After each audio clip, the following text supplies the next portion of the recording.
Being drug-free means staying away from something that's not good for you and having the right decision and focusing on what's right and not focusing on what's wrong.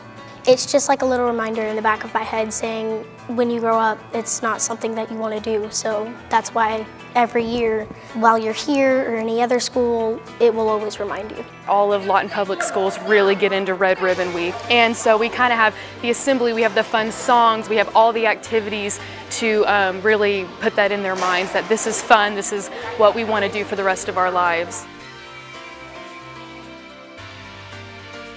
We decided to do a poster contest with our theme, Let's Talk About Drugs, and also door decorating contest.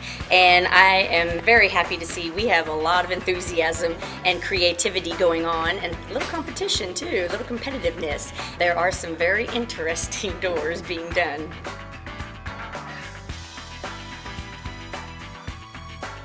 I love the school, and today was amazing. I sung the anthem, got a little nervous, but then I felt proud of myself and felt confident.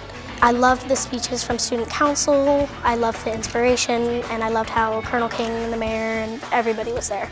Every grade we chose a picture, and the older kids we picked their essays and just the ones that really stood out. But everyone got to participate, everyone was drawing pictures, writing essays, writing poems, everyone was engaged here. LPS is very proactive in making sure that the students are informed. We have curriculum that is integrated into character classes, and it's important we stress the importance of making good grades, staying off of things that would hinder that, like drugs. When you're about to do something you're not supposed to do, even though it's something little, remind yourself if it's something you should do or something you shouldn't do.